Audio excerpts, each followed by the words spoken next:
পঞ্চম শ্রেণীর গণিত ক্লাসে সবাইকে স্বাগতম। আজকে পঞ্চম শ্রেণীর গণিত বইয়ের 13 পৃষ্ঠা 6 নং অঙ্কটির সমাধান করব। খেয়াল করো 6 নং এ লেখা আছে, একজন লোক প্রতি মাসে 1200 টাকা সঞ্চয় করেন, কততম মাসে তার সঞ্চিত টাকা 50,000 অতিক্রম করবে। প্রতি মাসে মানে হচ্ছে এক মাসে সে 1200 টাকা সঞ্চয় করে, এখন কততম মাসে তার 50,000 টাকা অতিক্রম করবে, এটা হচ্ছে প্রশ্ন। তো আমরা সমাধানে চলে যাব।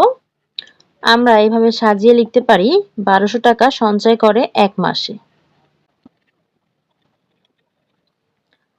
এমনভাবে কেন সাজালাম? কারণ আমরা কততম মাসে সে 50,000 টাকা সঞ্চয় করে এটা বের করব। কততম মাসে, মাসের সংখ্যা বের করব। এই জন্য আমরা মাসের সংখ্যাটা হাতের ডান দিকে রেখে লাইনটাকে সাজিয়েছি। ঠিক আছে? এবার আমরা একের জন্য হিসাব করব। আমরা লিখব, সুতরাং 1 টাকা সঞ্চয় করে আরো কম মাসে, তাহলে এই 1 টাকা লিখব। আর এখানের যে সংখ্যা আছে 1200, এই 1200টাকে নিচে লিখব, অর্থাৎ ভাগ করব। সুতরাং আমাদের যেই সংখ্যাটা দেওয়া আছে অর্থাৎ 50,000 টাকা, এইটার জন্য হিসাব করব।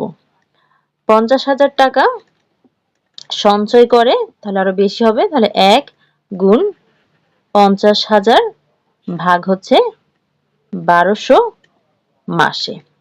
এখন এই ভাগটাকে আমরা করব, দেখব 50,000 কে যদি 1 দিয়ে গুণ করি তাহলে 50,000 একে 50,000ই হবে। ঠিক আছে? এখন তাহলে 50,000 কে আমরা 1200 দিয়ে ভাগটা করব।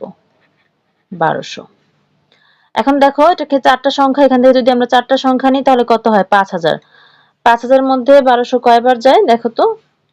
1200, 1200 2400, 3 1200 3600, 4 12 4800, 5 12 6000 হয়ে যায়। তাহলে আমরা 4 12 4800 হয়। 4 দিয়ে যদি 1200 গুণ করি তাহলে হবে 4800।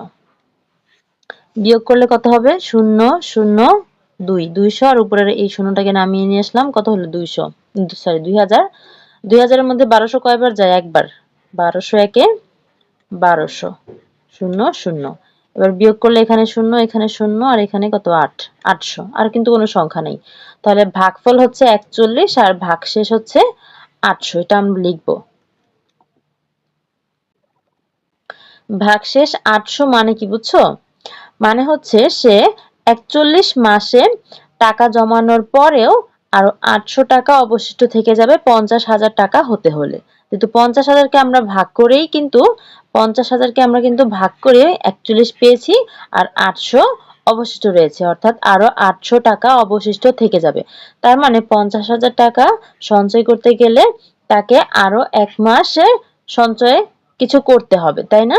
তাহলে আমাদের এই 41 এর সাথে কিন্তু 1 যোগ করতে হবে। তো আমরা এইভাবে লিখব। দেখো আমরা লিখেছি, অর্থাৎ 41তম মাস সঞ্চয় করার পরও তার 50,000 টাকা সঞ্চয় করতে আরো 800 টাকা অবশিষ্ট থাকে।